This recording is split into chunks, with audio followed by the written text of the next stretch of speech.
Bună ziua! Am să încerc să explic câteva noțiuni de compoziție. În primul rând, atunci când vorbim de compoziție, trebuie să delimităm un cadru în care configurăm acea compoziție. În cele mai multe cazuri, cadrul este planșa pe care ne desfășurăm activitatea. În cazul nostru avem o planșă dreptunghiulară.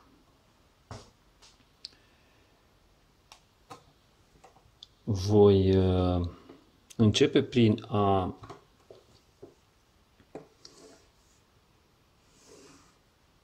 desena cadre mici. Acest cadru reprezintă foaia mea. O să fac mai multe cadre pentru a reuși să transmit toată informația de care este nevoie. Deci, într-un cadru dreptunghiular, cum este foaia noastră, făcut aici mai mic, trebuie să avem în vedere următoarele lucruri. În primul rând, să definim acest cadru. El are un mijloc, are 4 colțuri și 4 laturi. Atunci când dispunem un anumit element în cadrul acesta, trebuie să avem în vedere ce efect creează el asupra privitorului. Dacă îl punem în mijloc, să zicem că fac un măr și îl pun în mijloc, el va fi foarte bine fixat de această zonă de mijloc. Ce înseamnă că e foarte bine fixat? Orice alt element încerc să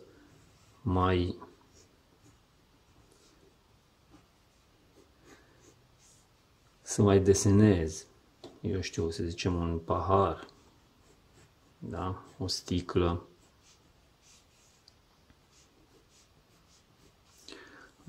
o farfurie,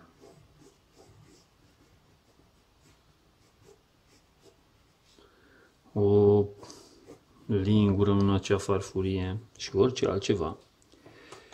Faptul că acest măr se află în mijloc atrage atenția privitorului, care se va uita permanent la acel măr. În primul rând la acel măr și de-abia după aia va încerca să parcurgă restul elementelor și inevitabil privirea se va duce din nou la acest măr, pentru că el capătă o forță foarte mare datorită faptului că este în mijloc. Mijlocul lui coincide cu mijlocul cadrului. Da? Intersecția celor două linii care unește colțurile este mijlocul, sau intersecția mediatoarelor definește mijlocul. Ce pot face în cazul acesta este să nu desenez în mijlocul foii, ca în cazul următor. Da? Vreau să fac mărul, îl fac în altă parte. Da? Pun și sticla, chiar dacă iese afară, pun și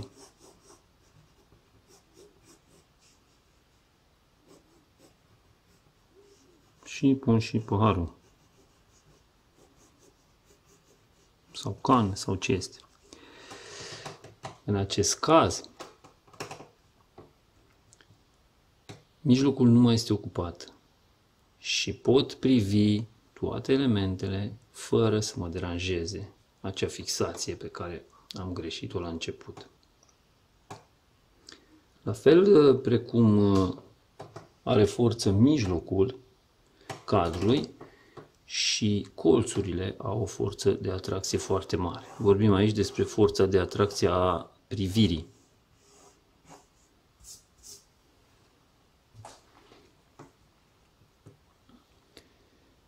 Dacă pun mărul aici, e un dezastru. Da? Și în orice altă parte. degeaba încerc să fac elementele, să le aranjez, eu știu, nu mai repar nimic. Este rău plasat.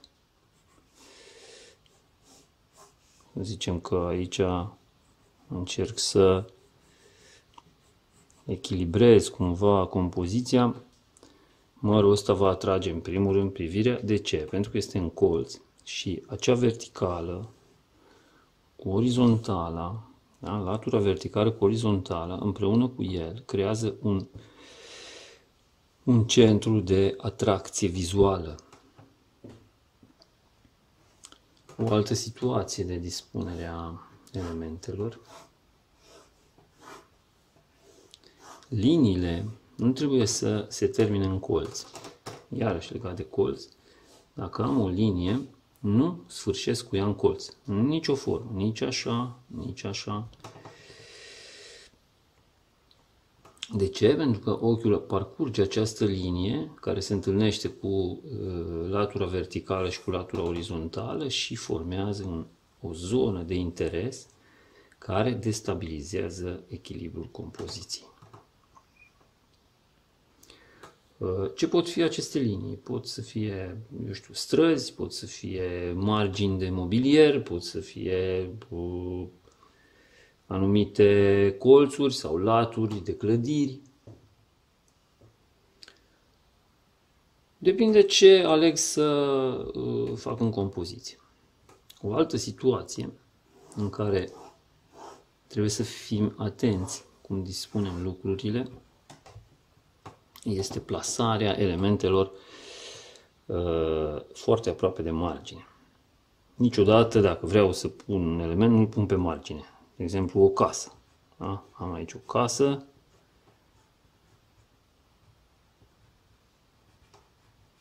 Și o pun pe marginea foii. Orice om care iese, pac, cade din foaie. Casa, dacă vreau să o pun într-un peisaj undeva. Dau un exemplu acum, nu?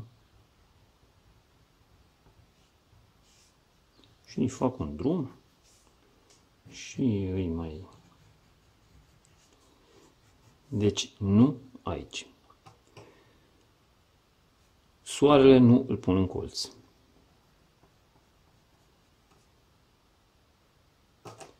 Este rău și dacă îl pun în mijloc. Dar mai bine în mijloc decât în colț. În niciun caz în mijlocul foii. Dacă l-am pus în mijlocul foii, am stricat lucrarea. Mai departe. Plasarea obiectelor în legătură cu marginea. Dacă plasez un obiect foarte aproape de margine, da? El fiind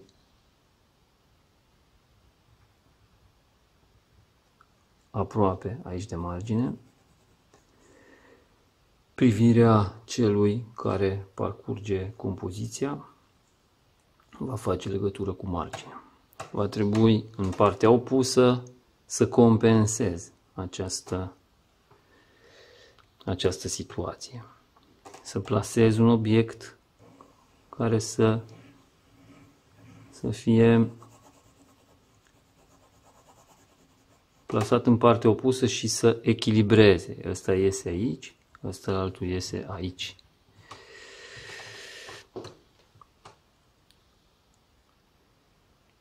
Datorită faptului că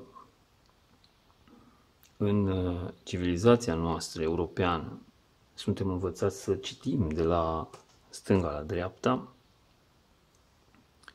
obiectele plasate în partea stângă vor fi receptate ca intrând în compoziție. Dacă am un obiect aici care e parțial ieșit din pagină și un obiect aici care este parțial ieșit din pagină în partea asta, ăsta va fi perceput ca intrând, celălalt ieșind din cadru. Pentru că citim de la stânga la dreapta. Alte civilizații au o altă ordine de receptare, cum sunt chinezii care citesc de jos în sus. Sau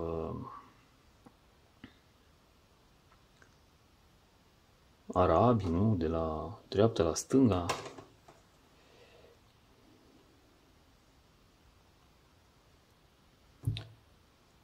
Mai departe, iarăși un cadru în care desfășurăm niște elemente. Compozițiile pot fi închise sau deschise. Ce înseamnă compoziție închisă? Compoziție închisă are un centru de acumulare în interiorul lucrării. O vom recepta ca fiind o alcătuire de sine stătătoare gravitând în jurul unei zone de interes aflate undeva în pagină. De exemplu, da? Pun aici, să zicem, câteva elemente. Astea sunt niște elemente. Da? Așa.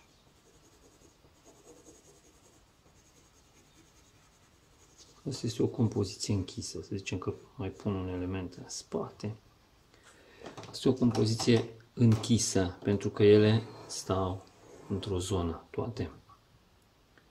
Compoziția deschisă creează senzația că se continuă și în afara cadrului.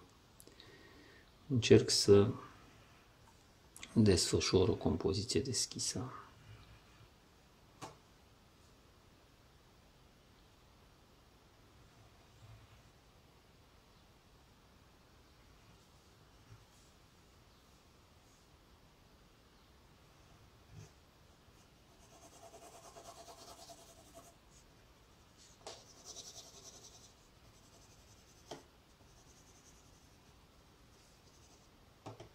Asta ar fi o compoziție deschisă. Astea sunt compoziții închise. Un peisaj poate fi închis sau deschis în funcție de aranjamentul elementelor în acea imagine.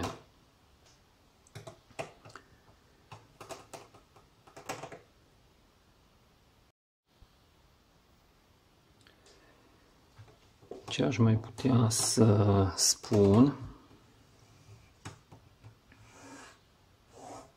despre dinamică? Într-un cadru dat în care avem verticalele laturilor și orizontalele laturilor, o linie oblică va crea o anumită dinamică. Da? Asta e o linie ascendentă, pentru că eu o parcurg de aici începând. Asta va fi o linie descendentă. O citim întotdeauna, nu? De la stânga la dreapta.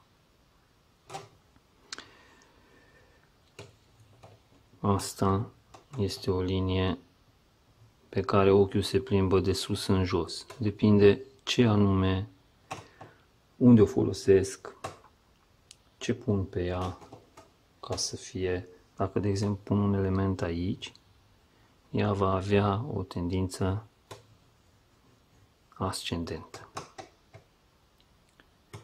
Dacă pun o linie verticală și pun un element jos, o să aibă o tendință descendentă.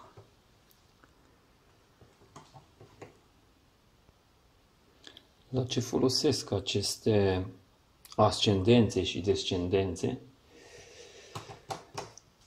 Le folosim pentru a crea iluzia mișcării,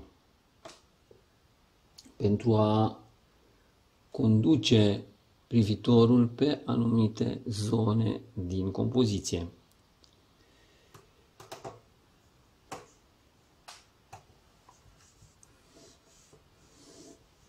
Delimităm iarăși un cadru.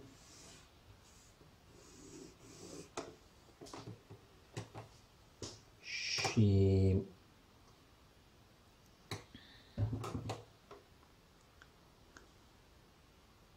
observați dacă o linie verticală și una orizontală.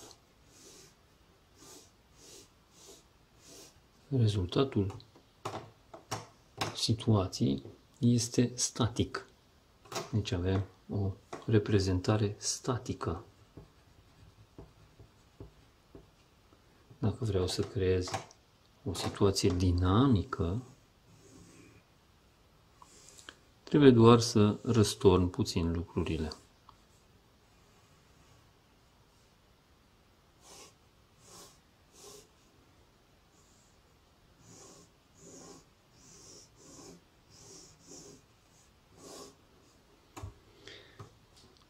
Deja am obținut un caracter dinamic al compoziției.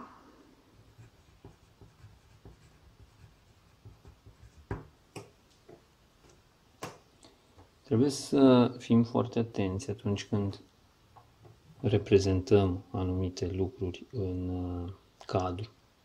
Dacă ele sunt înclinate, vor crea senzația de mișcare, vor crea dinamică. Dacă am nevoie de acea dinamică, este bine. Dacă este o greșeală și nu am nevoie de ea, voi strica compoziția. De exemplu,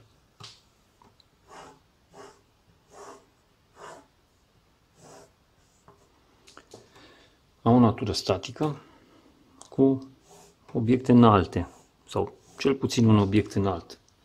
Am, să zicem, hai să delimităm mai sus, am o farfurie.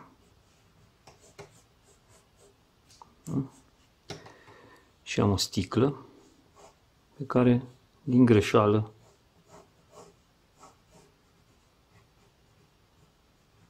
am reprezentat o strâmbă. Tot echilibrul compoziției se va răsturna. Va trebui să o echilibrez cu, să zicem, o cutie.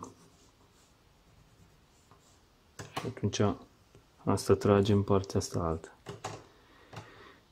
Și se creează un echilibru.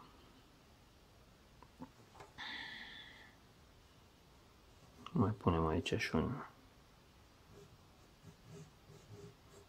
un obiect drept.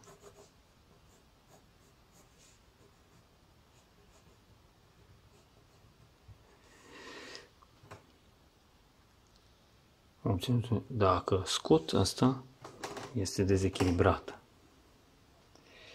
Deci vom permanent, indiferent că reprezentăm personaje, că reprezentăm obiecte, că reprezentăm elemente de peisaj, copaci, clădiri, că este o compoziție abstractă formată din linii sau din diferite forme, trebuie să avem grijă la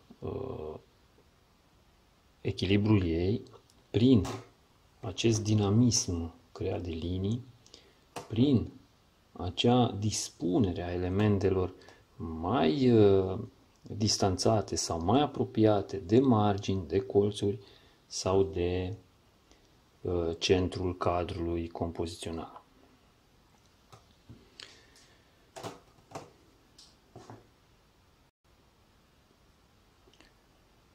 În continuare, o să explic situația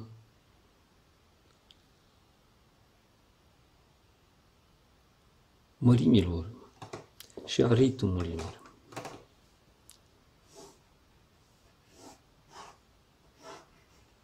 Într-un cablu pun elemente diferite. Să zicem, aleg să fac o natură statică cu mere. Va fi este important distanța și dispunerea merilor, să nu creezi situații în care distanțele și mărimile să fie monotone. Adică fac un măr aici, mai fac un măr aici și mai fac un măr aici.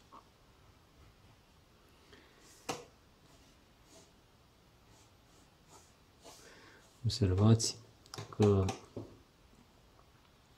alegerea mea dă naștere unei monotonii. În primul rând, e vorba despre mărimile merelor. Sunt la fel de mari. Distanțele dintre ele, distanța de aici la mărul ăsta, sunt asemănătoare. Va trebui să modific puțin lucrurile.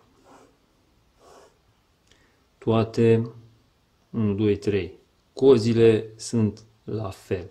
Sunt în aceeași direcție, la fel poziționate. Asta mă duce într-o anume monotonie. Am o reprezentare prea uniformă. Trebuie să o rup, să o modific. Și atunci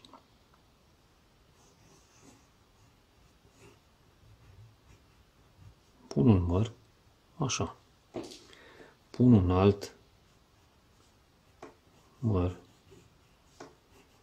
și modific un pic forma.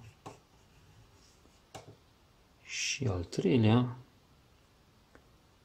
îl dispun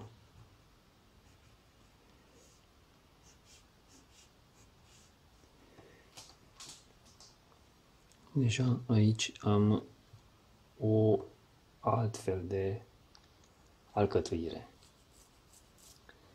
M-am ferit, în primul rând am făcut unul mai mare, ies din ritm. În al doilea rând, și distanță le-am modificat. De ce nu trebuie să fie prea egale? Pentru că dau naștere la monotonie. Ochiul vine, privitorul, să zicem, da? Se uită, vede aceeași informație de 3 ori. Plictisește. Nu apare nimic nou. La o asemenea lucrare trebuie intervenit cu culoare ca să ieși din monotonie. Adică fiecare măr va trebui să creeze, să atragă privitorul cu o culoare diferită. Dar ca și formă este o alegere nefericită, pentru că au egalități. Într-o alcătuire mai complexă, să zicem, cu elemente diverse, să zicem o farfurie.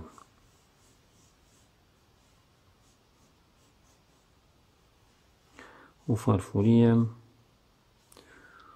o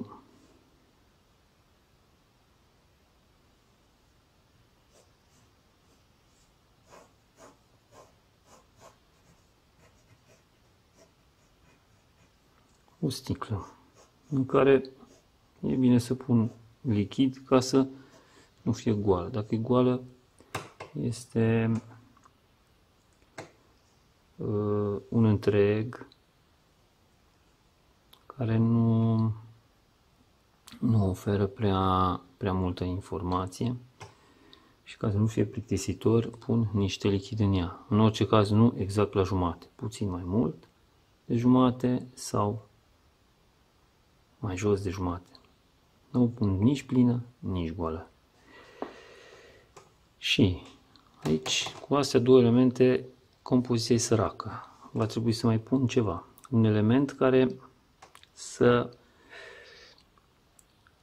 dea o altfel de informație. Un element mic. Pentru că amândouă sunt cam la fel de mari. Să zicem că pun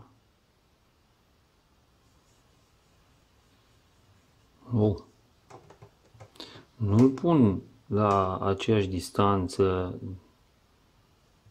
de sticlă și de farfurie, pentru că dau naștere iarăși unor simetrii, unor monotonii care pot deveni deranjante. Ce aș mai putea face? Să zicem că punem o lingură, nu așa, și aici mi se pare un loc cam deschis, aș putea să-l ocup cu ceva, nu știu cu ce. Să zicem că marginea mesei va fi acolo și aici să punem un coș cu fructe care este mare și dacă îl umplu cu fructe,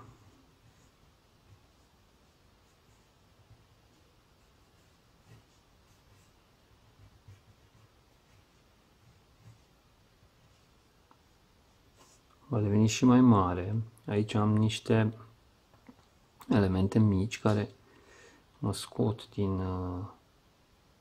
din monotonia lucrării, da? Am un element mic aici, am câteva elemente mici aici, am elementul ăsta mare și le parcurg cu interes deosebit pe fiecare.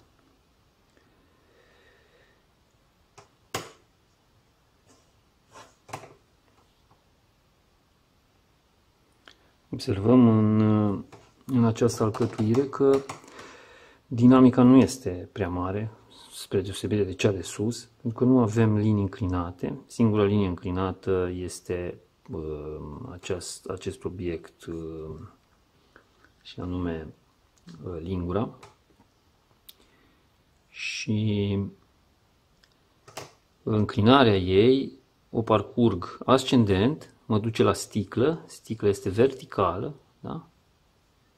Și îmi oprește privirea. Dacă ar fi fost aici,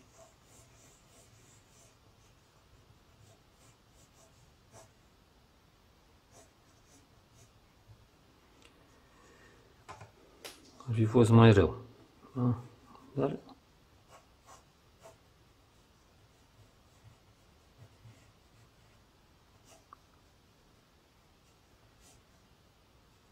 se poate și așa. Lucrurile trebuie cercetate înainte. Nu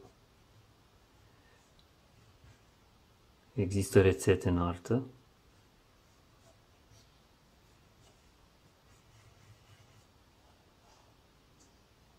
Se poate și așa. Nu.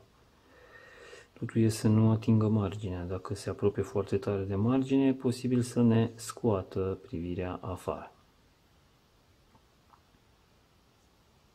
Și atunci să o compensăm cu ceva aici, dar hai să mai punem și un pahar.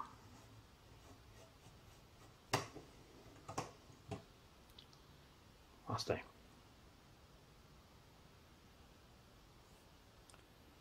În cadrul unei teme de peisaj,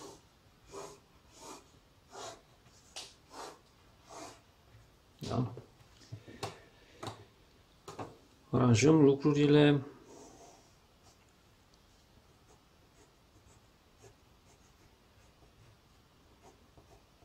păzindu-ne, bineînțeles, de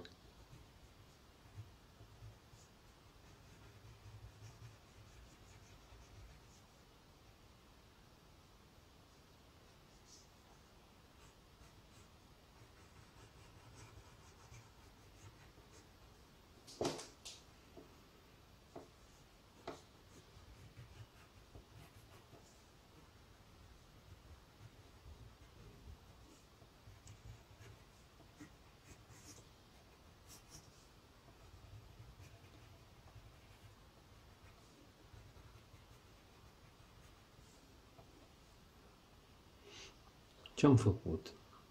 Am mai multe elemente. Am bucata asta de iarbă, am drumul, am cauțănuiesc cu el mai sus de colț, da? El iese ca și drum în colț, dar liniile lui, marginile lui feresc colțul.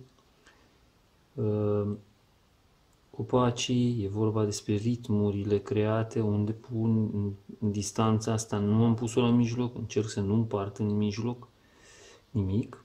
Aici, la fel, mă duc lângă casă, nu-l pun la jumătatea distanței între casă și margine. Casa nu o pun în mijloc, la jumătatea distanței dintre o latură și alta. La fel, încerc să am sectoarele, da? Pâlcul de pădure din spate, să nu fie la fel de mare cu muntele, să nu fie la fel de mare cu partea de șes de aici. Deci urmăresc să obțin ritmuri diferite, să nu am ritmuri egale. În cazul în care vreau să fac, să zicem, un aranjament floral și să-l pun pe verticală, sunt atent cât este vaza și cât sunt florile. Nu o să fac o vază enormă și niște flori mici aici.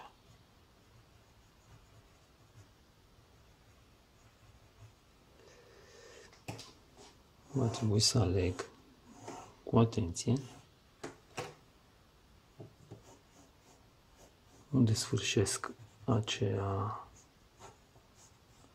vază, unde o încep, unde o sfârșesc și